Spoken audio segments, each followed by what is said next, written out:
Irmãos, a paz do Senhor. Nós vamos gravar mais um estudo aqui sobre o livro de Apocalipse. Eu peço a você que você compartilhe os nossos vídeos e que você dê o seu like aí e faça também os comentários, tá bom? A igreja que nós vamos estudar hoje é a igreja de Esmirna, né? Que está lá em Apocalipse. Então vamos lá. Era uma cidade situada a 65 quilômetros ao norte de Éfeso. O nome Esmirna vem de mirra, que significa amargura, isso é importante. Era uma planta nativa da Ásia e da África e era usada para preparação de cadáveres através de sua substância aromática. Querido, Esmirna, ela era uma cidade muito próspera, era uma cidade, muito bem sucedida. E ela foi destruída 600 anos antes de Cristo, e depois ela se reconstruiu de novo, e hoje o nome dela se chama Izmir. Izmir é o nome da cidade de Esmirna hoje. É a terceira maior cidade da Turquia e é o segundo mais importante porto do país. Em 1970, a cidade de Izmir tinha 63 mil habitantes, hoje ultrapassa o número de 2,5 milhões de habitantes. Então, mudou o nome, Hoje é um nome meio estranho, Izmir, A idolatria em Esmirna. É importante a gente falar sobre a idolatria dentro dessa cidade, porque você vai ver, quando se fala de idolatria, você vai ver que os desafios que nós enfrentamos hoje, em relação aos desafios que os nossos irmãos enfrentaram, rapaz, é nada.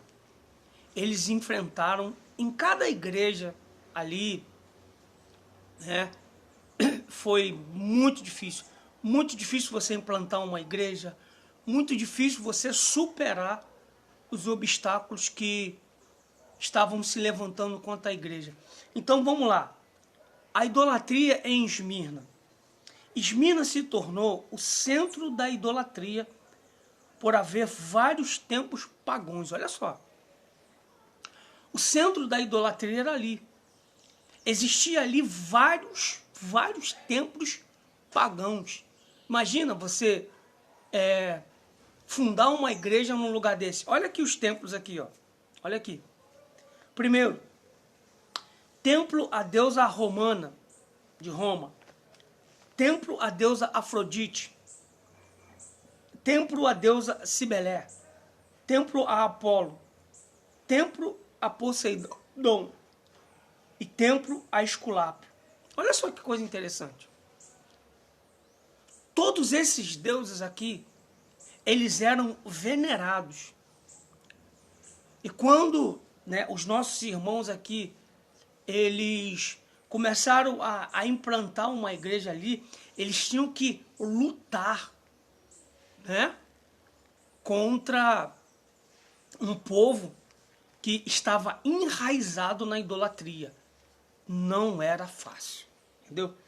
Então vamos lá, na época, quem era o imperador? O imperador era o imperador Domiciliano. Então vamos ver o que ele fez. Ó.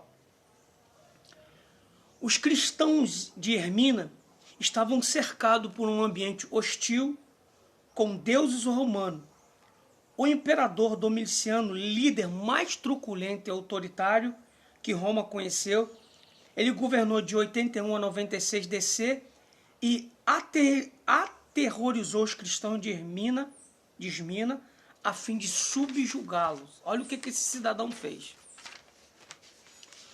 Os oficiais soldados do imperador Domiciliano estavam por toda a cidade, procurando os cristãos para lançá-los da prisão. Jesus pediu aos cristãos para olharem além das circunstâncias. Existe outra batalha em andamento, um conflito cósmico entre Deus e Satanás, todos os servos do Senhor corriam perigo ao se posicionar contra o mal. Efésios 2:13. Efésios 6:12. Querido, todas as vezes que você se posiciona contra o mal, você vai ser perseguido. Por isso que Jesus Cristo disse que todos aqueles que iriam servi-lo passariam por perseguição. Porque você está lutando com uma força, você está lutando contra as hostes do mal, você vai ser perseguido, isso é fato. Esses irmãos aqui enfrentaram uma perseguição tremenda. E você acha que se esses irmãos foram perseguidos, você também não vai ser? Claro que vai, né?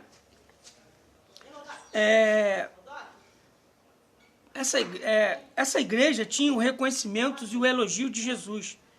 E nenhuma palavra de advertência, somente consolo. O termo tribulação, se referindo à igreja, é trípsis. Significa pressão que vem de fora. O termo pobreza é picocheia, que significa pobre ao extremo. Esses irmãos não pregavam a teoria da prosperidade, e sim a prosperidade da teoria.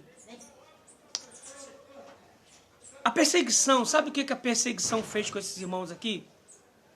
A perseguição levou esses irmãos aqui a viverem numa pobreza extrema. Você conhece pessoa pobre? Eles eram mais do que pobres por causa da fidelidade a Deus. Infelizmente, você não vai ver isso dentro das igrejas. Já não se prega, já não se fala mais isso. Olha só que coisa interessante. A igreja de Esmirna foi perseguida por Roma e judeus. Olha o que acontecia dentro dessa igreja. A igreja de Esmirna era uma igreja de mártires. Os irmãos tinham os bens confiscados e ninguém podia fazer negócio com eles. Tudo acontecia pelo fato deles não se prostrarem a César. Fazendo uma análise da igreja de Esmirna, percebemos que um cristão piedoso passa por perseguição e se não passar por isso tem algo errado. Querido, dá glória a Deus por você estar passando por um momento de privação. Calma, isso vai passar. Os irmãos de Esmirna passaram por uma situação bem complicada, bem difícil, mas foram em frente e não desistiram. Esmirna era um quadro profético da igreja do 2º e 3º século, em que houve a maior perseguição da igreja. A maior perseguição da igreja foi nesse período aqui. Outra coisa interessante, a expressão tereis tribulação de 10 dias aponta para 10 imperadores num período de 230 anos. E são esses os imperadores: Nero, Domiciliano, Trajano, Marco Aurélio, Severino, Maximiano, Décio, Valeriano, Aureliano e Diocleciano. Meu querido, todos esses imperadores massacraram o povo de Deus durante 230 anos. Foi o maior período de perseguição da igreja. Para você ter uma ideia, os historiadores dizem que ali na igreja de Esmirna tinha um senhor chamado Policarpo. Olha o que aconteceu com ele. As últimas palavras de Policarpo antes da morte dele: eu tenho servido a Cristo por 86 anos e ele nunca me fez mal. Como posso blasfemar contra o meu Redentor? Hoje agradeço-lhe por permitir que eu compartilhe o cálice de Cristo e dos mártires, cujos corpos, a alma, ressurgiram na eternidade. Me aceite como um sacrifício vivo. O que aconteceu aqui? Chegaram na casa de Policarpo e com uma ordem do imperador para matá-lo, né? E as palavras que foram ditas para Policarpo foram o seguinte: Policarpo, desiste da tua fé, rapaz, é só você desistir. E ele fala essas palavras aqui: eu sirvo a Deus há 86 anos e eu jamais vou abandonar o meu Criador, né? Eu morrendo aqui agora, ele vai receber a minha alma em glória. Para a gente encerrar aqui, os cristãos de Esmirna precisavam não temer, não desistir. Mas como não conseguir temer diante das dificuldades e privações que ele passava? Como não deixar que o medo não destrua a mais firme convicção, querido?